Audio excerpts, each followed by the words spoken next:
So in the previous video, we talked about the frequency and the period. In this video, we're going to talk about the velocity of a wave.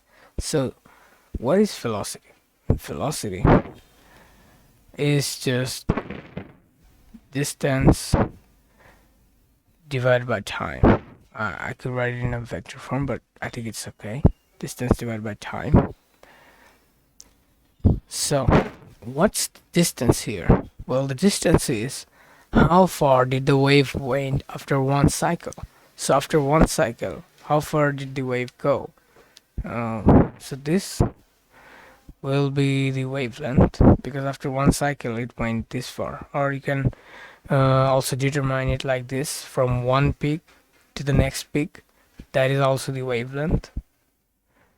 And also you can do it like this: from one trough to another trough, that is also the wavelength. Or in general, from how long does it take to complete its cycle. So maybe if it's from here to complete its cycle, so this will also be the wavelength. And notice that from each point, this distance is not the wavelength, because it's going up. Both of them are going up, but this is going down. So this distance is not the wavelength. You have to take a full cycle.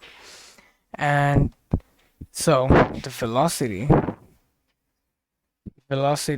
is the distance, which is the wavelength, and the wavelength is denoted with the Greek letter lambda, divided by time, which is the period.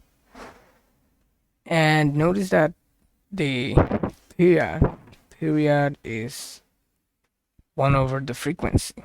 So the frequency is 1 over the period, and they're inversely related. So I can write it as what? Lambda times 1 over t, which is also lambda times the frequency, right? So these are the two equations that we get. And if someone tells you that the velocity of a wave is like what, let's say 200, and the frequency is 20, so 200 meters per second velocity, and the frequency is 20 meters per second. So what is the wavelength? So when I said the frequency is 20 meters, okay, I got the wrong unit. It's actually hertz. 20 hertz. So this means that in each second the wave travels like 1, 2, 3, 4, 5, 6, 7, 8, 9, like 20 cycles. It completes 20 cycles in each second. So what will be the wavelength? So if this is the case, you can just plug in the formula, and I don't want you to memorize the formula. It should be kind of like intuitive.